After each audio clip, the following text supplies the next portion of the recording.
Good evening all of you, good evening. तो जैसा कि आप सभी को पता है कि हम लोग क्लास 9th का चैप्टर 2 पोलिनोमियल बहुपद की जो है पढ़ाई कर रहे थे। और इस चैप्टर में हमने लास्ट क्लास में पढ़ा था कि त्रिघात बहुपद क्यूबिक पोलिनोमियल्स क्या हो। तो मैंने आप लोगों को बताया था कि एक ऐसा बहुपद जिसमें चर की अधिकतम घात 3 हो। क्या बताया था? ऐसा बहुपद, देखिएगा, ऐसा बहुपद जिसमें चर की अधिकतम अधिकतम घात कितना हो? 3 हो, उसको क्या कहते हैं? त्रिघात बहुपद कहते हैं।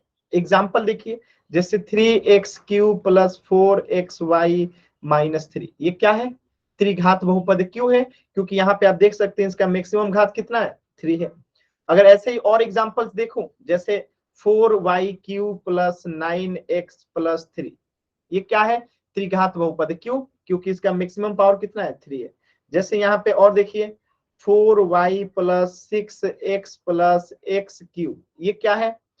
त्रिघात बहुपद। क्यों? क्योंकि यहाँ पे बहुपद की जो अधिकतम चर की जो घात है वो 3 है। ठीक है, तो ये हमने पिछली क्लास में पढ़ा था कि ऐसा बहुपद जिसमें चर की अधिकतम घात 3 होती है, तो ऐसे बहुपद को कहते हैं त्रिघात बहुपद, क्यूबिक पोलिनोमियल्स। चलिए, अब इसी पे आधारित में एक दे रहा हूं, आप लोगों को बताना है कि इसमें से कौन जो है त्रिघात बहुपद नहीं है। त्रिघात बहुपद नहीं है, त्रिघात बहुपद नहीं है। ऑप्शन देखिए ध्यान से, और सभी बच्चे आंसर करने की कोशिश करेंगे। ऑप्शन है ए, बी, सी, डी। देखिए, 5x + 6y³, 9x + 6x², 6x का पावर 3, और एक ऑप्शन है 9x + 2x का पावर 2। चलिए, सभी बच्चे बताएंगे इसमें से कौन सा बहुपद जो है त्रिघात बहुपद नहीं है। ध्यान से सभी बच्चे करेंगे कि इन चारों में कौन सा बहुपद जो है त्रिघात बहुपद नहीं है। ध्यान से देखेंगे और आंसर करेंगे। इन चारों में से कौन सा वो बहुपद है जो त्रिघात बहुपद नहीं है? चैट सेक्शन में आंसर कीजिए सभी बच्चे। Very good answer, very good, बहुत अच्छा आंसर कर रहे हैं सभी बच्चे, करिए। वेरी गुड, एकदम सही, वेरी गुड, बहुत सही, वेरी गुड। सभी बच्चे आंसर कीजिए। बहुत अच्छा, बहुत ही अच्छा, वेरी गुड। कैसे करेंगे तो ध्यान से समझिएगा। मैंने आप लोगों को बताया था कि अगर बहुपद की घात 3 है, अधिकतम चर की घात अगर 3 है, तो वो त्रिघात बहुपद है। तो यहाँ पे अधिकतम घात कितना है? 3 है, तो अब तो ये त्रिघात हो जाएगा। यहाँ पे देखिए x² से अगर गुणा करते हैं तो क्या हो जाएगा? 9x का पावर 3 + 6x का पावर 3। तो यहाँ पे जो बहुपद की घात है वो मैक्सिमम कितना हो गया? 3 हो गया। यहाँ पे भी जो बहुपद की घात है वो मैक्सिमम कितना हो गया? 3 हो गया। और यहाँ पे तो ऑलरेडी आपको दिखाई दे रहा है कि बहुपद की घात 3 है। लेकिन ऑप्शन डी जो है इसमें बहुपद की घात 3 नहीं है। अब आप पूछेंगे क्यों नहीं है? तो देखिए, जब पावर के ऊपर पावर है, ए का पावर m है और इसी का द होल पावर n है, तो ऐसे कंडीशन में क्या होता है कि पावर आपस में गुणा हो जाता है, यानी a का पावर m गुने n हो जाता है। जैसे मैं लिख दूं 6 का पावर 2, इसी का पावर कर दूं 2, तो इसे सॉल्व कैसे करेंगे? तो 6 का पावर 2 गुने 2 हो जाता है, यानी 6 का पावर 4 हो जाता है। यहां पर भी 2x का पावर 2 है, द होल पावर 2 है, यानी कि अगर हम इसे सॉल्व करते हैं तो 9x + 2x द पावर 2 में फिर से इसका पावर 2 है, तो ये कितना चला जाएगा? अगर हम आप इसे सॉल्व करेंगे तो 2x का पावर यहाँ पे क्या हो जाएगा? 4 हो जाएगा, x का पावर क्या हो जाएगा 4 हो जाएगा। इसीलिए जो है ये त्रिघात बहुपद नहीं है। बातें समझ में आया सभी बच्चों को? तो x का पावर 4 होते ही ये त्रिघात बहुपद नहीं रहेगा। किसी बच्चे को डाउट है तो n टाइप कीजिए, क्लियर है तो y टाइप कीजिए। ये हमने त्रिघात बहुपद क्या होता है पिछली क्लास में पूरे डिटेल में पढ़ लिया था। क्लियर है ना? चलिए, वेरी गुड। तो इसी पे आधारित ये प्रश्न है जो आपने अभी अभी सीखा। तो ध्यान से देखिए सभी बच्चे प्रश्न, और पोल सेक्शन में आंसर कीजिएगा। बहुत ही महत्वपूर्ण सवाल है, आराम से देखिए और पोल सेक्शन में आंसर कीजिए। इसमें भी आपसे पूछा गया है कि कौन जो है त्रिघात बहुपद नहीं है। 4 ऑप्शन है, इसमें से एक ऐसा है जो कि त्रिघात बहुपद नहीं है, त्रिघात बहुपद नहीं है। आंसर कीजिए तो इसमें से कौन जो है त्रिघात बहुपद नहीं है। सभी बच्चे आंसर कीजिए। बोल दे दो सर। पोल दे रहा हूं, माइक म्यूट रखिए। चलिए, कौन जो है त्रिघात बहुपद नहीं है? देखिए पहला उत्तर गलत। देखिए जल्दबाजी करेंगे बाबू तो गलत ही होगा, जल्दबाजी करेंगे तो गलत ही होगा। आराम से कीजिए, जो बताया हूं वही करना है। त्रिघात बहुपद नहीं है उसे बताना है, जो है उसे नहीं, क्योंकि इसमें तो 3 त्रिघात बहुपद है, सिर्फ एक ऐसा है जो कि त्रिघात बहुपद नहीं है। सभी बच्चे कोशिश करेंगे। वेरी गुड, सभी बच्चे कोशिश कीजिए, सभी बच्चे कोशिश कीजिए। बहुत ही आसान सवाल है, कोशिश कीजिए, सभी बच्चे कोशिश करेंगे। Very good. मैं आप लोग का कैमरा बंद कर रहा हूं क्योंकि आप लोग बार बार कैमरा ऑन करके क्लास को डिस्टर्ब करते हैं अनावश्यक चीजों को दिखा के। चलिए पोल सेक्शन में आंसर कीजिए।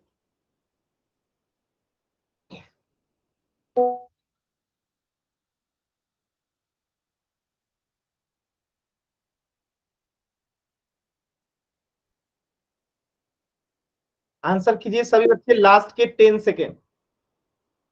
10, 9, 8, 7, 6, 5, 4, 3, 2, 1। देखिए क्वेश्चन को समझते हैं, ध्यान से समझिएगा।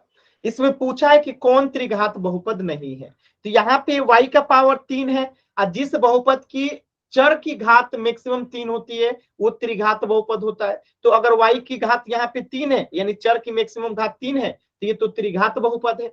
यहाँ पे भी x की पावर 3 है, यानी कि ये त्रिघात बहुपद है, और यहाँ पे भी p की पावर 3 है, यानी कि ये भी त्रिघात बहुपद है। तो बच गया सिर्फ ऑप्शन डी जो कि त्रिघात बहुपद नहीं है। क्यों नहीं है? क्योंकि आप देखिए z का पावर 2 इंटू 2 करेंगे तो z का पावर कितना हो जाएगा 6 हो जाएगा, और z का पावर 6 होगा, मतलब कि ये त्रिघात बहुपद नहीं है। तो हमारा उत्तर क्या हो जाएगा ऑप्शन डी। किसी बच्चे को डाउट है तो एन टाइप कीजिए, क्लियर है तो वाई टाइप कीजिए। विनोद नाम से जो बच्चे हैं आपस में बातचीत नहीं करना है। किसी भी बच्चे को डाउट है तो एन टाइप कीजिए, क्लियर है तो वाई टाइप कीजिए। क्लियर है ना? आसान सवाल था, हमने पिछले क्लास में इसे पढ़ रखा था पूरे डिटेल में। चल, तो इस प्रश्न का उत्तर हो जाएगा ऑप्शन डी। अब आज जो चीजें हम लोग पढ़ने वाले हैं वो बहुत ज्यादा इंपॉर्टेंट है, तो प्लीज ध्यान से पढ़िएगा सभी बच्चे। चलिए देखिए, आज हम पढ़ने वाले हैं समीकरण के बारे में, इक्वेशन के बारे में। अब आप कहेंगे कि सर इक्वेशन होता क्या है, तो मैं आपको थोड़ा सा ध्यान से समझाता हूं। कैमरा ऑन नहीं करना है, ठीक है?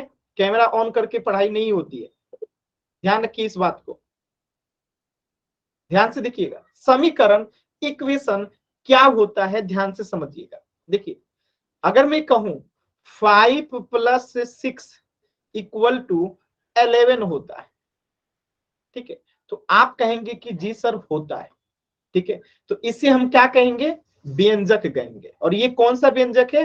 अंकगणितीय व्यंजक है। ये कौन सा व्यंजक है? अंकगणितीय व्यंजक है। ठीक है, अब देखिए अगर मैं यहां पे लिख दूं 5 + x = 11, तो ये क्या हो जाएगा? ये समीकरण हो जाएगा। अगर मैं यहां पे लिख दूं 5 + x, तो ये क्या हो जाएगा? बहुपद हो जाएगा। अब आप लोग ध्यान से देखिएगा, अगर दिमाग से ध्यान से सोचिएगा तो आपको दिखेगा कि 5 + x = बहुपद है, जबकि 5 = 11 जो है समीकरण है। आखिर इसमें क्या अंतर है? सोच रहे होंगे आप लोग।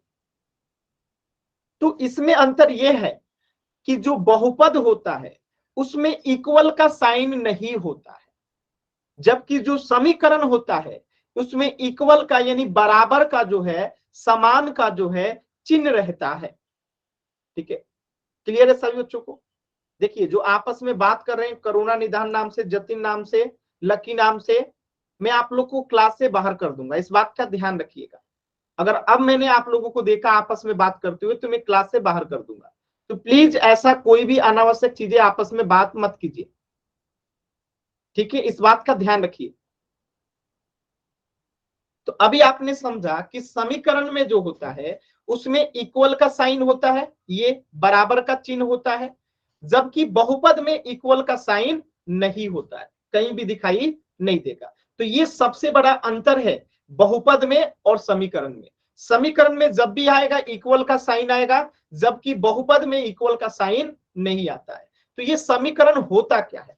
तो एक समीकरण जो होता है दो व्यंजकों की समानता को दर्शाता है। जैसे मैंने अभी आपको बताया कि 5 + 6 = 11 है, तो ये समीकरण नहीं है, ये क्या है? सबके सब अचर है, अंकगणित। ठीक है, तो ये अंकगणितीय हो जाएगा। लेकिन अगर मैं यहां पे लिख दूं 5 + x = 11, तो ये समीकरण हो जाएगा। और ये समीकरण क्या दिखा रहा है? दो व्यंजकों की बराबरी दिखा रहा है, यानी इन दोनों का मान जितना होगा उतना ही इसका मान होगा, यानी दोनों बराबर है। तो ये एक समीकरण जो है दो व्यंजकों की समानता को यानी बराबरी को दिखाता है। ठीक है, तो यहां से अगर मैं आपसे एक सवाल पूछता हूं, आंसर कीजिएगा कि x का क्या मान होगा? यहाँ पे बताइएगा x का क्या मान होगा? यहाँ पे चैट सेक्शन में आंसर कीजिए जल्दी से सभी बच्चे। 5 + x = 11 है, तो x बराबर क्या है? x बराबर 6 है। तो ये 5 + x = 11 जो है क्या दिखा रहा है? इक्वेशन को दिखा रहा है, समीकरण को दिखा रहा है। ठीक है, तो ये चीज हमेशा याद रखिएगा कि समीकरण और बहुपद में क्या अंतर है। तो देखिए यहाँ पे x + 2 जो है और 0 जो है दोनों क्या है? आपस में बराबर है। क्या है? आपस में बराबर है। बात समझ में आया? अब आप बताइए x + 2 = 0 है, यानी कि यहाँ पे x का क्या मान होगा? x का जगह पे क्या रखेंगे जिसमें दो जोड़ने पे ये 0 हो जाएगा? तो x की जगह पे -2 रखेंगे, तभी तो इसमें दो जोड़ेंगे तो ये 0 होगा। बात समझ में आया? तो एक समीकरण दो व्यंजकों की समानता को दर्शाता है, इस बात को हमेशा याद रखिएगा। ठीक है, और जिसमें इक्वल का साइन नहीं होगा, यानी ये कि बराबर का साइन जिसमें नहीं होगा वो समीकरण नहीं होगा। अगर इक्वल का साइन दिखा तो वो 100% क्या होगा? समीकरण होगा। क्लियर है सभी बच्चों को? बताइएगा, कहीं पे भी किसी भी बच्चे को डाउट है तो बताइएगा। आसान है? आगे देखिएगा। अब जैसे यहां पे देखिए एक समीकरण में दो पक्ष होता है, एक प्लस के पहले वाला, प्लस के पहले वाले को कहते हैं बायां पक्ष, जो कि लेफ्ट में होता है, आपके लेफ्ट हैंड साइड में होता है। और दूसरा होता है दायां पक्ष, जो आपके राइट हैंड में होता है। अब बीच में जो होता है हमेशा क्या होता है? समता का चिन्ह होता है, जिसे हम कहते हैं इक्वल का साइन। ठीक है, तो बायां पक्ष, समीकरण के दो पक्ष होते हैं, बायां पक्ष जिसे लेफ्ट हैंड साइड कहते हैं इंग्लिश में, दायां पक्ष जिसे राइट हैंड साइड कहते हैं। तो दोनों पक्षों के बीच में सदैव जो है समता यानी इक्वल का साइन जो है रहता है हमेशा। अगर इक्वल का साइन नहीं है तो फिर समीकरण नहीं है, याद रहेगा। तो x + 2 = 0 यहाँ पे क्या है? एक समीकरण है। आगे देखिए, अब देखिए √x जो है, √x जो है बीजीय व्यंजक है। लेकिन अगर मैं आपसे पूछूं कि क्या √x जो है एक बहुपद है, तो आप कहेंगे कि नहीं सर ये बहुपद नहीं है। कहेंगे क्यों नहीं है? तो मैंने आप लोगों को पढ़ाया है कि इसको बहुपद होने के लिए जो x की घात होगी वो यहाँ पे 1/2 हो जाएगा, और कभी भी बहुपद का घात पूर्ण संख्या के अलावा कुछ नहीं हो सकता है। यानी अगर ये बहुपद होगा तो इसकी घात जो है हमेशा पूर्ण संख्या होगी। तो यहाँ पे √x जो है बीजीय व्यंजक तो है लेकिन बहुपद नहीं। अब यहाँ पे x+2 जो है क्या है, बीजीय व्यंजक है, और ये x+2 = 0 क्या है, समीकरण है। तो आपको अंतर दिखाई दे रहा है कि बीजीय व्यंजक, बहुपद, समीकरण तीनों में क्या अंतर है, समझ में आ रहा है सभी बच्चों को? बताइएगा, क्लियर है ना? तो आपको मेजर 2 अंतर याद रखना है, एक बहुपद का अंतर, इससे आपके सारे सवाल बन जाएंगे, और एक समीकरण का। दोनों में अंतर क्या है देखिएगा ध्यान से। जैसे मैं कुछ एग्जांपल लिखता हूं, A B C D। देखिएगा, अगर मैं यहां लिख दूं 5x³ + 2x - 3, मैं यहां लिख दूं 2x + 3 इंटू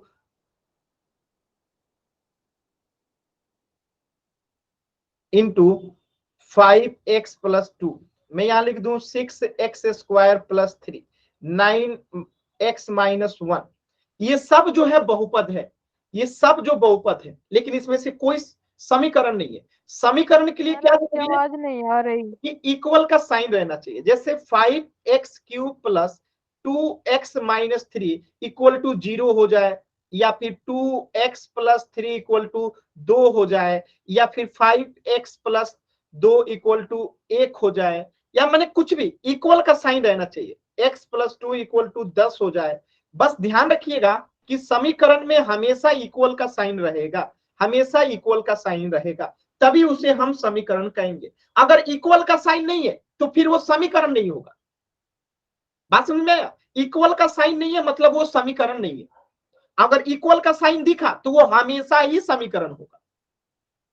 किसी को बच्चे को डाउट है कहीं पे भी? किसी बच्चे को डाउट है तो बताइएगा जल्दी से। किसी भी बच्चे को डाउट है तो बताइएगा। क्लियर है ना? एकदम आसान है ना? चलिए, एक सवाल का जवाब दीजिएगा, मैं आपसे पूछ रहा हूं। 5 + 2 एक समीकरण है? ऑप्शन है A B, हाँ नहीं। बताइए क्या जवाब होगा आपका? 5 + 2 एक समीकरण है। अच्छा चलिए, यहां पे मैं 2x कर देता हूं। 5 + 2x एक समीकरण है, हाँ या नहीं? 5 + 2x एक समीकरण है, हाँ या नहीं? जल्दी से आंसर कीजिए सभी बच्चे। 5 + 2x एक समीकरण है, बताइएगा।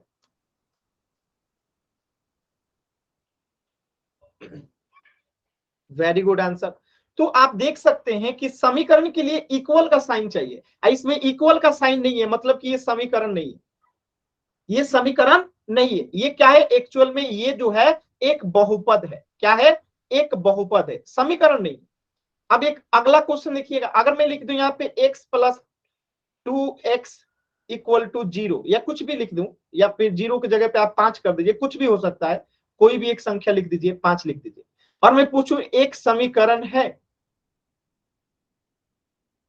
ऑप्शन में दे दूं A B, हाँ नहीं, बताइए क्या होगा आपका जवाब?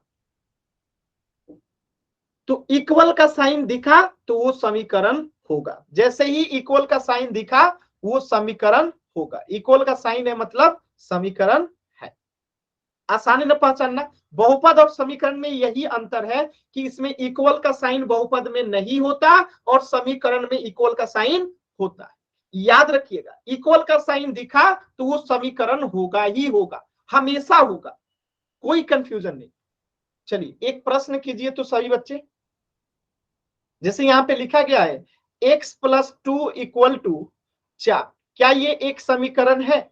यस और नो। अगर है तो ए को टाइप कीजिए, अगर नहीं है तो बी को टाइप कीजिए। अभी मैं पोल नहीं दिया हूं तो ध्यान से क्वेश्चन को पहले समझिए, जैसे ही मैं पोल देता हूं पोल सेक्शन में आंसर करना है।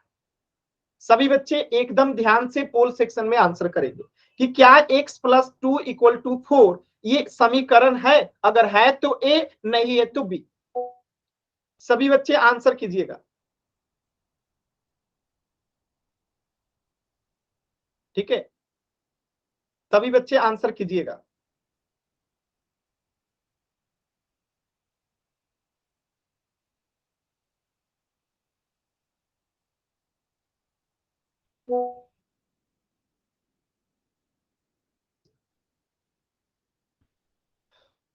सभी लोग ध्यान से सॉल्व करें। वेरी गुड, सभी बच्चों का एकदम सही जवाब आ रहा है।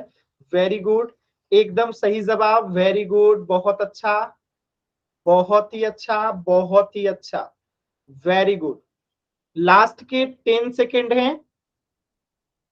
वेरी गुड, लास्ट के 10 सेकेंड। 10, 9, 8, 7, 6, 5, 4, 3, 2, 1। Very good answer. सभी बच्चों के उत्तर एकदम सही है। वेरी गुड, बहुत ही अच्छा आंसर। एक भी बच्चे का आंसर गलत नहीं है। वेरी गुड, मजा आ गया। ये होती है ना बात। तो x + 2 = 4 क्या है? एक समीकरण है। क्यों है? क्योंकि आपने देखा यहाँ पे इक्वल का साइन जो है लगा हुआ है। ठीक है, और मैंने आपको बताया था कि जैसे किसी बहुपद में इक्वल का साइन लगा वो एक समीकरण बन जाता है। तो इस प्रश्न का उत्तर हो जाएगा ऑप्शन ए। ठीक है, इक्वल का साइन है मतलब वो समीकरण है, इक्वल का साइन नहीं है मतलब कि वो समीकरण नहीं है। चलिए अगला प्रश्न कीजिएगा। जैसे इस प्रश्न में देखिएगा ध्यान से, आपको यहाँ पे जो है 4 ऑप्शन दिया गया है। y-2, y² - 3y + 4, y-6 = 0 और y + 6, और पूछा इसमें से समीकरण कौन है। तो समीकरण की पहचान आपको याद होगा, इक्वल का साइन होता है। तो आप ध्यान से देखिएगा, आंसर आपका एकदम सामने है। ठीक है, कोशिश कीजिए। सभी बच्चों को कहां आंसर करना है? पोल सेक्शन में। बहुत ही आसान सवाल है, पोल सेक्शन में आंसर करना है। सभी बच्चे कोशिश कीजिए, एकदम आसान सवाल। समीकरण की पहचान, समानता का चिन्ह यानी इक्वल का साइन होता है। समीकरण की पहचान यानी इक्वल का चिन्ह, जो बराबर का चिन्ह होता है, वही समीकरण की पहचान है। एकदम ध्यान से आराम से करेंगे। देखिए दो बच्चों ने जल्दबाजी में गलत कर दिया, जबकि मैं बता भी रहा हूं, आपके सामने बता भी रहा हूं कि समीकरण का मतलब इक्वल का चिन्ह, इक्वल का चिन्ह है, बराबर का चिन्ह है तो वो समीकरण है, बराबर का चिन्ह नहीं है, इक्वल का चिन्ह नहीं है तो वो समीकरण नहीं है। एकदम आसान। अभी भी दो बच्चों ने आंसर नहीं किया है। लास्ट के 10 सेकेंड, लास्ट के 10 सेकेंड सभी बच्चे आंसर करेंगे। लास्ट के 10 सेकेंड। 10, 9, 8, 7, 6, 5, 4, 3, 2, 1। एक बात बताइए, इससे भी आसान कोई सवाल होता है क्या? मैंने आपको बताया कि इक्वल का साइन होगा तो वो समीकरण होगा, नहीं होगा तो समीकरण नहीं होगा। इसमें इक्वल का साइन नहीं है, इसमें इक्वल का साइन नहीं है, इसमें इक्वल का साइन नहीं है।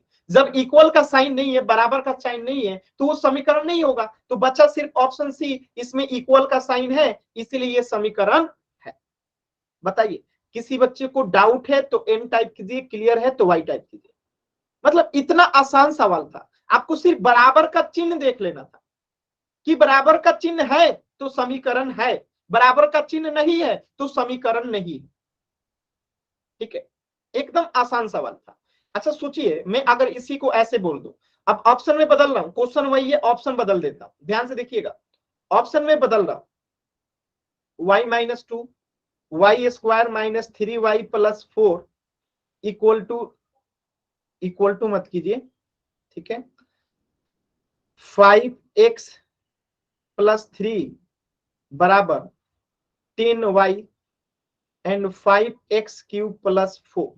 अब आपसे पूछा जाए कि इसमें से कौन सा समीकरण है, क्या आंसर होगा? इन चारों में कौन समीकरण है? बताइए कौन समीकरण है? सभी बच्चे आंसर करेंगे। 4 ऑप्शन है, कौन सा समीकरण है? सिंपल सी बात है, जिसमें इक्वल का साइन है, इक्वल का साइन है वही समीकरण है। बिना इक्वल का साइन समीकरण बन ही नहीं सकता है, क्योंकि समीकरण है क्या? दो व्यंजकों की समानता की बात करता है, और जब भी समानता की बात करेगा इक्वल की साइन चाहिए ही चाहिए। तो इक्वल का साइन है तो समीकरण है, इक्वल का साइन नहीं है तो समीकरण नहीं है। इस बात को हमेशा याद रखिएगा कि बराबर की चिन्ह है तो समीकरण है, बराबर की चिन्ह नहीं है तो समीकरण नहीं। चलिए एक प्रश्न, इस प्रश्न का उत्तर क्या हो जाएगा? Option C. अगला प्रश्न कीजिएगा, क्वेश्चन नंबर 68। ध्यान से देखिएगा, समीकरण की पहचान करना है, आपसे बताना है कि इसमें से कौन समीकरण है। सेम टू सेम पिछले जैसा ये भी सवाल है, इसमें से कौन जो है समीकरण है। ठीक है, इनमें से कौन जो है बोल दे दो सर। देखिए माइक ऑन मत कीजिए, मैं बार बार कह रहा हूं माइक ऑन मत कीजिए। आपको बताना है कि इनमें से कौन जो है समीकरण है, जल्दबाजी नहीं करना है, आराम से देखिएगा। हमेशा याद रखिएगा, इक्वल का साइन है मतलब समीकरण है, इक्वल का साइन नहीं है मतलब समीकरण नहीं है। ठीक है, समीकरण बराबर इक्वल का साइन, याद रखिएगा इसको हमेशा, कभी गलत नहीं होगा। सभी बच्चे आंसर कीजिए पोल सेक्शन में, सभी बच्चे आंसर कीजिए। एकदम आसान सवाल है, एकदम आसान है, कहीं पे भी आपको दिक्कत नहीं होगा, एकदम आसान सवाल है। सभी बच्चे आंसर कीजिए। अभी भी मैं देख पा रहा हूं 3 बच्चों का आंसर नहीं आया है, सभी बच्चे आंसर करेंगे, सभी बच्चे आंसर करेंगे, सभी बच्चे आंसर करेंगे, सभी बच्चे आंसर करेंगे। लास्ट के 10 सेकेंड, 2 बच्चों का अभी भी उत्तर नहीं आया है। लास्ट के 10 सेकेंड, 10, 9, 8, 7, 6, 5, 4, 3, 2, 1। Very good. देखिएगा ध्यान से, इस प्रश्न का आंसर क्या होगा, ध्यान से देखिएगा। ये प्रश्न पूछा जा रहा है कि समीकरण की पहचान कीजिए, और मैंने कहा है कि समीकरण मतलब इक्वल का चिन्ह, समीकरण मतलब इक्वल का चिन्ह। इसमें इक्वल का चिन्ह नहीं है, इसमें इक्वल का चिन्ह नहीं है, इसमें इक्वल का चिन्ह नहीं है। ऑप्शन सी इक्वल का चिन्ह है, यही समीकरण होगा। बिना इक्वल का चिन्ह के समीकरण बन ही नहीं सकता है, यानी कि समीकरण मतलब इक्वल का चिन्ह चाहिए ही चाहिए। क्लियर है सभी बच्चों को? एकदम आसान है, याद रहेगा, एकदम इजी है, आसान है ना? चलिए अब हम अगले टॉपिक की तरफ आगे बढ़ते हैं, और हमारा अगला टॉपिक है, इस प्रश्न का उत्तर हो जाएगा ऑप्शन सी। हमारा अगला टॉपिक है समीकरण के प्रकार, समीकरण के प्रकार। तो समीकरण जो होता है वो 3 प्रकार का होता है, और इसको हमेशा याद रखना है। इसे क्या करना है? हमेशा याद रखना है। तो देखिए इसको याद करने का तरीका बता रहा हूं। आपने जो पढ़ा था ना क्यूबिक त्रिघात बहुपद, तो त्रिघात बहुपद में, ठीक है, त्रिघात बहुपद में अगर हम ऐड कर दें किसको? प्लस के चिन्ह को, यानी कि अगर हम क्या कर दें? प्लस के चिन्ह लगा दें त्रिघात बहुपद में, ठीक है, अगर हम त्रिघात बहुपद में प्लस का चिन्ह लगा दें तो वो त्रिघात समीकरण बन जाता है। इसी प्रकार द्विघात बहुपद में अगर इक्वल का साइन लगा दें तो वो द्विघात समीकरण बन जाता है। इसी प्रकार रैखिक बहुपद में अगर हम इक्वल का साइन लगा दें तो वो क्या बन जाता है? रैखिक समीकरण। तो ये रैखिक बहुपद में ही क्या कर दिया गया है? इक्वल का साइन लगा दिया गया है। और ये द्विघात बहुपद में जो है, द्विघात बहुपद में जो है इक्वल का साइन लगा दिया गया है, और यहाँ पे रैखिक बहुपद में जो है इक्वल का साइन लगा दिया गया है। इक्वल का साइन लगा तो वो बहुपद हो गया। अब जैसे समझिएगा, मैं यहां लिख रहा हूं 2x + 3 + y, ठीक है, ये क्या है? ये आप कहेंगे रैखिक बहुपद है। रैखिक बहुपद क्यों है? क्योंकि इसका घात 1 है, और इसी रैखिक बहुपद में जैसे ही इक्वल का साइन लगा तो ये क्या बन जाएगा? रैखिक समीकरण बन जाएगा। इसी प्रकार मैं लिखूं यहाँ पे 5x + 2y इक्वल टू नहीं, इतना मैं लिख दूं 5x + 2y, तो आप कहेंगे कि सर ये रैखिक बहुपद है। रैखिक बहुपद क्यों है? क्योंकि यहाँ पे चर की जो मैक्सिमम घात है वो 1 है, इसीलिए ये रैखिक बहुपद है। और मैंने कहा इसी रैखिक बहुपद में इक्वल टू 0 कर दो, या इक्वल टू कुछ भी कर दो, 1 2 3 4 5 6 7 कोई भी संख्या कर दीजिए, तो ये क्या बन जाएगा? रैखिक समीकरण बन जाएगा। यानी कि रैखिक बहुपद और रैखिक समीकरण में क्या अंतर है? सिर्फ बराबर का अंतर है। जैसे x - 1 जो है रैखिक बहुपद है, और x - 1 = 0 जो है रैखिक समीकरण है। समझ में आया? इसी प्रकार अगर मैं बात करूं x² - 1 का, तो ये द्विघात बहुपद है, और जैसे ही x² - 1 = 0 लिख दिए तो ये द्विघात समीकरण हो गया। इसी प्रकार अगर त्रिघात बहुपद की बात करें तो x³ - 1 क्या है? त्रिघात बहुपद है, और जैसे ही x³ - 1 = 0 कर दिए ये त्रिघात समीकरण हो गया। यानी कि बहुपद और समीकरण में अंतर क्या है? सिर्फ एक बराबर के चिन्ह का। बराबर का चिन्ह लगा देंगे तो वो त्रिघात बहुपद जो है वो त्रिघात समीकरण बन जाएगा। जो द्विघात बहुपद है वो द्विघात समीकरण बन जाएगा अगर बराबर का चिन्ह लगा देंगे। क्लियर है सभी बच्चों को? कहीं पे डाउट है तो बताइए। क्लियर है तो वाई टाइप कीजिए, माइक म्यूट कीजिए अभिषेक नाम से जो बच्चे हैं। कहीं पे डाउट है तो एन टाइप कीजिए, क्लियर है तो वाई टाइप कीजिए जल्दी से। बहुत ही आसान टॉपिक है, एकदम आसान है। चलिए आगे देखते हैं। देखिए ये आप लोग समझ गए हैं ना? किसी बच्चे को यहाँ पे कोई डाउट नहीं है तो एक क्वेश्चन कर लीजिएगा यहां से। देखिएगा मैं कह रहा हूं, ध्यान से देखिएगा। Option A B C D, रैखिक समीकरण को बताना है। 2x² + 3 एक minute, 2x + 3 2x + 3 = 0, 9x + 2 × 2x। बताइएगा इसमें से रैखिक समीकरण कौन सा है? बताइएगा इसमें से रैखिक समीकरण कौन सा है? रैखिक समीकरण कौन सा है? इन चारों में से रैखिक समीकरण कौन सा है? इन चारों में रैखिक समीकरण कौन सा है?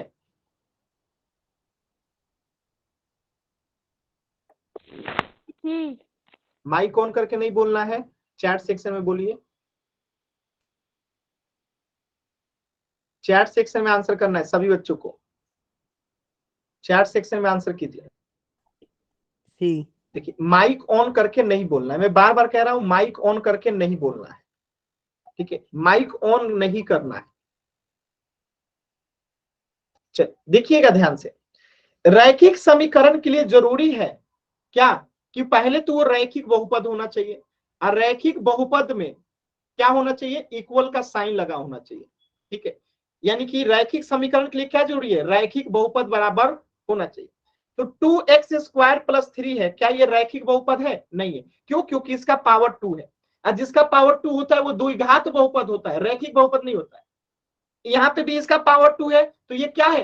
रैखिक नहीं बल्कि द्विघात समीकरण हो जाएगा, क्योंकि पावर 2 है। यहाँ पे देखिए 2x में जब 9x से गुना हो जाएगा तो कितना हो जाएगा? 18x²। तो ये भी क्या हो जाएगा? द्विघात बहुपद हो जाएगा, ठीक है?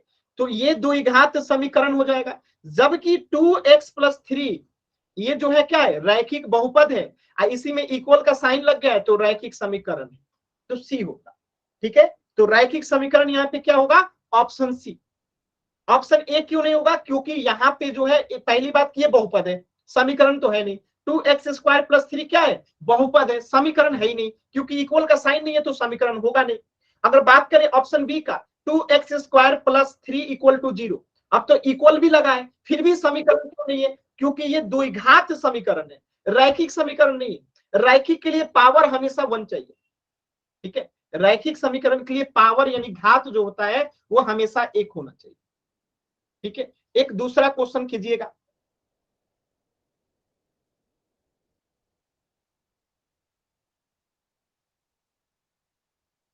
आपको बताना है 5x³ + 2 = 0, 9x² - 3, 6y² + 3 = 0, 5x + 3 = 1। आपको बताना है इसमें से द्विघात बहुपद जो है, समीकरण जो है कौन सा है। ठीक है, द्विघात समीकरण जो है कौन सा है, द्विघात समीकरण जो है कौन सा है। एकदम आराम से कोशिश कीजिए, कोई जल्दबाजी नहीं है, एकदम आराम से सभी बच्चे बताएंगे द्विघात समीकरण जो है कौन सा है। देखिए, तो द्विघात समीकरण के लिए जरूरी है कि वो द्विघात बहुपद होना चाहिए पहले। अगर द्विघात बहुपद है, ठीक है, तो उसके बाद हम देखेंगे कि उसमें इक्वल का साइन लगा है कि नहीं। तो पहली बात कि ये क्या है, इसका पावर 3 है, तब तो ये त्रिघात बहुपद में चला जाएगा, तो ये आंसर नहीं होगा क्योंकि इसका पावर कितना है, 3 है। अब इसका देखिए, ये जो है समीकरण ही नहीं है, क्यों, क्योंकि इसमें इक्वल का साइन नहीं है, इसलिए ये बी नंबर तो समीकरण ही नहीं है। और यहाँ पे देखिए, यहाँ पे इक्वल का साइन है, समीकरण तो है, लेकिन पावर क्या है, 1 है। और जब पावर 1 होता है तो उसे रैखिक समीकरण कहते हैं। क्या कहते हैं, रैखिक समीकरण। ठीक है, लेकिन ऑप्शन सी जो है सही जवाब है, क्यों, क्योंकि आप यहां देख सकते हैं इसका पावर भी 2 है और इक्वल का साइन भी लगा हुआ है, तो ये क्या हो जाएगा, द्विघात समीकरण हो जाएगा। ठीक है, आसान है, सभी बच्चों को समझ में आ रहा है। किसी बच्चे को डाउट है तो बताइएगा, किसी भी बच्चे को डाउट है तो बताइएगा। ऑप्शन बी क्यों नहीं होगा, क्योंकि वो समीकरण नहीं है, बहुपद है। ऑप्शन सी होगा क्योंकि ये इसका पावर भी यानी घात भी 2 है और इक्वल का साइन भी है। ठीक है, आसान है ना, सभी बच्चों को समझ में आ रहा है ना, क्लियर है ना सभी बच्चों को, क्लियर है ना। चलिए एक प्रश्न और कीजिएगा, त्रिघात समीकरण आपको बताना है। ठीक है, option A, option B, option C, option D, ध्यान से देखिएगा। 3x³ + 2x + 5, 6y³ = 0, 9x² + 1 × x, एक ले लीजिएगा यहाँ पे 5y³। बताइए इनमें से कौन जो है त्रिघात समीकरण है, इनमें से कौन जो है त्रिघात समीकरण है। सभी बच्चे कोशिश कीजिए, इनमें से कौन जो है त्रिघात समीकरण है।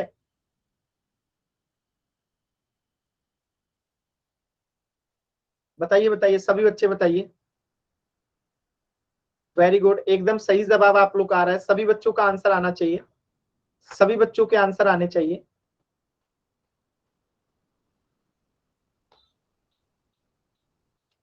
चलिए, very good, very good, very good, very good. चलिए देखिए, त्रिघात समीकरण यानी कि घात 3 होना चाहिए और इक्वल का साइन भी लगना चाहिए, तो इसमें तो इक्वल का साइन नहीं है तो हमारा उत्तर नहीं होगा, क्योंकि ये समीकरण ही नहीं है, बहुपद है। यहाँ पे भी इक्वल का साइन नहीं है तो यह हमारा उत्तर नहीं होगा, यहाँ पे भी इक्वल का साइन नहीं है तो यह हमारा उत्तर नहीं होगा। ठीक है, क्योंकि ये त्रिघात बहुपद है, ये त्रिघात बहुपद है, ऊपर वाला भी त्रिघात बहुपद है, लेकिन ये बहुपद है, समीकरण नहीं है। लेकिन यहाँ पे देखिए त्रिघात क्या है, बहुपद के साथ इक्वल का साइन भी लगा है, तो ये जो है त्रिघात समीकरण होगा, ऑप्शन बी। क्लियर है? यानी इक्वल का साइन नहीं है तो फिर वो बहुपद ही नहीं है, समीकरण ही नहीं है। ठीक है, अगर इक्वल का साइन है या तीन घात है तभी हम उसे कहेंगे त्रिघात समीकरण। क्लियर है ना? किसी बच्चे को डाउट है तो बताइएगा। आसान था? अब देखिए अगला टॉपिक है आपका एक चर वाला रैखिक समीकरण। जैसे यहाँ पे ये क्यों टॉपिक हम पढ़ रहे हैं ध्यान दीजिएगा। जैसे मैं यहां लिख दूं 2x plus Y equal to 0, तो आप कहेंगे, और यहां पे मैं लिख दूं 2x plus x equal to 0। अब बताइए दोनों में क्या अंतर है? कोई बताएगा?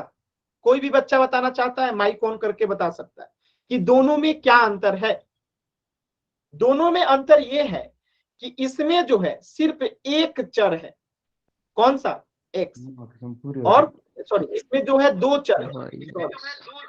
इसमें कितने हैं? दो चर हैं, x और y। और इसमें जो है सर ऊपर वाले सिर्फ में एक दो चर चर है, नीचे वाले में एक चर। ठीक है, हाँ। तो ऊपर वाले को हम क्या कहेंगे? ऊपर वाले को कहेंगे हम लोग कि ये रैखिक समीकरण तो है लेकिन दो चर वाला। माइक म्यूट करेंगे, दो चर वाला। माइक म्यूट कीजिए अपना। अभिषेक नाम से जो बच्चे हैं, देखिए आप लोग माइक ऑन करते हैं क्लास डिस्टर्ब होता है, तो प्लीज माइक ऑन मत किया कीजिए। ठीक है, देखिए 2x plus Y equal to 0। मैं आपको क्लास से बाहर कर रहा हूं, आप बार बार क्लास को डिस्टर्ब कर रहे हैं। ध्यान दीजिएगा, अगर ऐसे आप क्लास डिस्टर्ब करेंगे तो आपको क्लास से बाहर कर दिया जाएगा। तो क्लास प्लीज डिस्टर्ब मत कीजिए। अगली बार मैं क्लास से बाहर कर दूंगा अगर ऐसा आप करते पाए जाते हैं। देखिए 2x plus Y equal to 0, यहां पे ये रैखिक समीकरण तो है क्योंकि आप यहां देख सकते हैं इसका पावर 1 है, इसका भी पावर 1 है, इक्वल का साइन भी लगा गया है, तो ये रैखिक समीकरण तो है लेकिन दो चर वाला है। कितने चर वाला है? दो चर वाला है। और नीचे वाला कितना है? 2x plus x equal to 0। ये भी रैखिक समीकरण है लेकिन इसमें केवल एक ही चर है। कितना चर है? एक चर है। कौन सा? x। तो दोनों में अंतर समझ में आ रहा है कि ऊपर वाला भी रैखिक समीकरण है, नीचे वाला भी रैखिक समीकरण है। दोनों में अंतर क्या है कि ऊपर वाला दो चर वाला रैखिक समीकरण है, नीचे वाला एक चर वाला रैखिक समीकरण है। किसी बच्चे को कोई डाउट है? देगा किसी बच्चे को कोई डाउट है? डाउट है तो एन टाइप कीजिए, क्लियर है तो वाई टाइप कीजिए। किसी भी बच्चे को डाउट है तो एन टाइप कीजिए, क्लियर है तो वाई टाइप कीजिए। आसान है? चलिए थोड़ा और एग्जांपल्स देखते हैं। देखिए जिस समीकरण में चर की अधिकतम घात 1 होती है अब उसे रैखिक समीकरण कहते हैं। जिस समीकरण में चर की अधिकतम एक घात होती है उसे रैखिक समीकरण कहते हैं। जैसे 5x plus Y equal to 0, 9x plus 1 equal to 0, या 6x plus Y equal to 0। ये सब जो है रैखिक समीकरण है। ये सब क्या है? रैखिक समीकरण है। क्यों है? क्योंकि इनका मैक्सिमम पावर कितना है? 1 है। सबका मैक्सिमम पावर कितना है? 1 है। तो ये सब रैखिक समीकरण, ठीक है, ये सब जो है रैखिक समीकरण है। x minus 1 equal to 2, Y plus Z equal to 5, Y equal to 5। सब में इनकी पावर यानी घात कितनी है? 1 है। अगर घात 1 है तो वो रैखिक समीकरण होगा। अब रैखिक समीकरण की भी कई वर्ग में बांटते हैं। रैखिक समीकरण एक चर वाला, रैखिक समीकरण दो चर वाला, रैखिक समीकरण तीन चर वाला। अब जैसे अगर मैं इसकी बात करूंगा तो ये रैखिक समीकरण तो है, रैखिक समीकरण तो है लेकिन इसमें चर कितना है? ये दो चर वाला रैखिक समीकरण है। बात समझ में आया? जबकि ऊपर वाला दोनों क्या है? एक चर वाला है। ठीक है, ये जो रैखिक समीकरण है ये एक चर वाला है, एक चर वाला, यानी इसमें केवल एक चर है। नीचे वाला में भी रैखिक समीकरण तो है लेकिन सिर्फ एक चर वाला। ठीक है, एक चर वाला। बात समझ में आए? तो इसमें कौन सा चर है? इसमें x है। इसमें कौन सा चर है? y और z है। इसमें कौन सा चर है? y है। तो आप देख सकते हैं कि इसमें दो चर है, y और z, लेकिन जबकि ऊपर वाले में सिर्फ एक ही चर है x, नीचे वाले में भी सिर्फ एक ही चर है x। तो समझ में आ रहा है कि रैखिक समीकरण एक चर वाला अलग है और रैखिक समीकरण दो चर वाला अलग है। दोनों में अंतर समझ में आ रहा है? याद रखिएगा, चर अधिक होने से रैखिक समीकरण का घात नहीं बदलता है, यानी अगर रैखिक है तो घात हमेशा ही 1 होगा, चाहे वो 2 चर वाला रहे चाहे वो 1 चर वाला रहे, घात हमेशा 1 रहेगा। ठीक है, घात जो पावर होता है वो चर की घात हमेशा 1 रहेगा अगर वो रैखिक है, चाहे वो 1 चर वाला है चाहे वो 2 चर वाला है, घात हमेशा 1 ही रहेगा। थोड़ा और एग्जांपल देखते हैं। जैसे देखिए, एक चर वाला रैखिक समीकरण के लिए क्या जरूरी है कि केवल एक ही चर हो, घात भी एक ही रहना चाहिए और दोनों पक्ष के बीच में बराबर का चिन्ह लगा होना चाहिए, तभी हम उसे रैखिक समीकरण कहेंगे। जैसे केवल एक ही चर हो x और उसकी घात कितनी हो 1 हो, 1 इक्वल टू 0। तो यहाँ पे देखिए चर भी एक है केवल x और इक्वल का साइन भी लगा हुआ है, ठीक है, और केवल घात भी 1 ही है, घात इसका कुछ नहीं है तो क्या है 1 है। तो x प्लस 1 इक्वल टू 0 क्या है, रैखिक समीकरण है। अगर मैं यहां पे लिख दूं 2x plus Y equal to 0, आप बताइए क्या ये रैखिक समीकरण 1 वेरिएबल है? तो आप कहेंगे कि नहीं सर, ये रैखिक समीकरण एक चर वाला नहीं है। क्यों नहीं है? क्योंकि आपको दिख रहा है कि ये रैखिक समीकरण तो है, क्योंकि इनका घात 1 है, तो ये रैखिक समीकरण तो है, लेकिन एक चर वाला नहीं है, ये 2 चर वाला है। क्यों 2 चर वाला है? क्योंकि यहाँ पे x है और y है, 2 चर है, इसलिए ये 2 चर वाला रैखिक समीकरण है, जबकि ये जो है 1 चर वाला रैखिक समीकरण है। दोनों में अंतर है कि 1 चर वाले में सिर्फ एक ही चर होना चाहिए और 2 चर वाले में 2 चर होना चाहिए और घात कितना होना चाहिए, एक ही रहना चाहिए। क्लियर है सभी बच्चों को? कोई कंफ्यूजन हो किसी भी प्रकार का, कोई दिक्कत, कहीं समझने में दिक्कत हो रही हो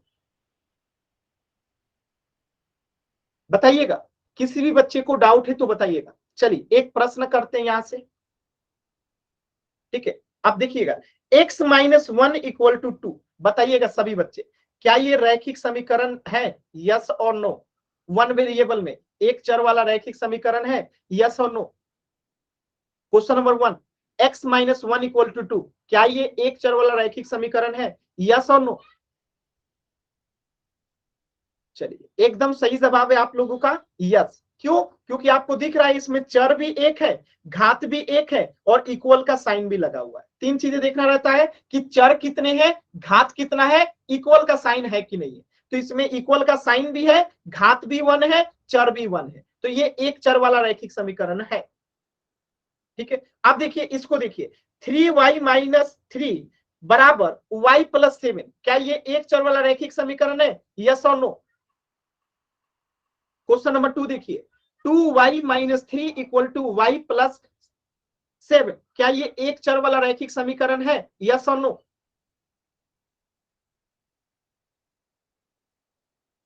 बताइएगा सभी बच्चे, क्या ये एक चर वाला रैखिक समीकरण है? तो आप कहेंगे कि यस सर, ये एक चर वाला रैखिक समीकरण है।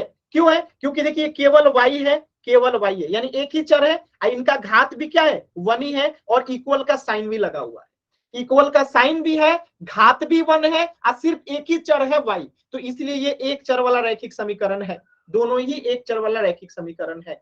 अब देखिए इसको देखिएगा, ये बताइएगा क्वेश्चन नंबर 3, क्वेश्चन नंबर 3 बताइए तो क्या ये एक चर वाला रैखिक समीकरण है, एक्स स्क्वायर माइनस 2 बराबर 7, क्या ये एक चर वाला रैखिक समीकरण है, यस और नो?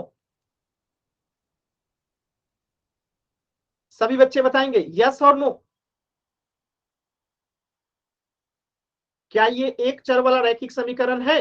तो आपका जवाब होगा कि जी नहीं सर, ये एक चर वाला रैखिक समीकरण नहीं है। क्यों नहीं है? क्योंकि इसमें चर तो एक है लेकिन घात 2 है। घात भी कितना होना चाहिए, एक ही होना चाहिए। यहाँ पे क्लियर लिखा गया है कि चर की घात कितनी होनी चाहिए, 1 होनी चाहिए, और यहाँ पे घात कितनी है, 2 है, इसीलिए ये रैखिक समीकरण नहीं है, रैखिक समीकरण नहीं है। क्वेश्चन नंबर 4 बताइए y plus Z equal to 5, क्या ये रैखिक समीकरण है? क्वेश्चन नंबर 4 बताइएगा, क्या ये रैखिक समीकरण है एक चर वाला, यस और नो? वेरी गुड आंसर, सभी बच्चे आंसर का एकदम करेक्ट आंसर दे रहे हैं कि y plus Z equal to 5 भी रैखिक समीकरण नहीं है। क्यों नहीं है? क्योंकि आपको पता है घात तो 1 है लेकिन इसमें 2 चर है, इसमें 2 चर है, y और z 2 चर है, और हमें क्या बताना था, एक चर वाला, तो इसमें एक ही चर होना चाहिए, इसमें दो चर है y प्लस जेड, इसलिए ये भी जो है एक चर वाला रैखिक समीकरण नहीं है। क्लियर है सभी बच्चों को? कोई ऐसा बच्चा जिसे नहीं समझ में आया? कोई ऐसा बच्चा जिसे नहीं समझ में आया? एन टाइप कीजिए या माइक ऑन करके पूछिए। कोई भी ऐसा बच्चा जिसे नहीं समझ में आया? अच्छा, इसका उत्तर देख लीजिए एक बार। देखिए x माइनस वन, सर आवाज x नहीं आ माइनस रही। वन इक्वल टू 2 क्या है? एक चर वाला रैखिक समीकरण है। 2y minus 3 equal to y plus 7 एक चर वाला रैखिक समीकरण है। जबकि X square minus 2 equal to 7 एक चर वाला रैखिक समीकरण नहीं है। y plus Z equal to 5 एक चर वाला रैखिक समीकरण नहीं है। किसी बच्चे को कुछ भी डाउट है तो आप अभी पूछ लीजिए, माइक ऑन करके या चैट सेक्शन में इन टाइप कर।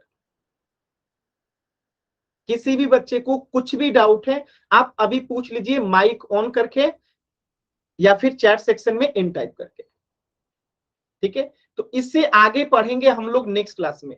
कुछ भी डाउट है तो माइक ऑन करके अभी आप पूछ लीजिए।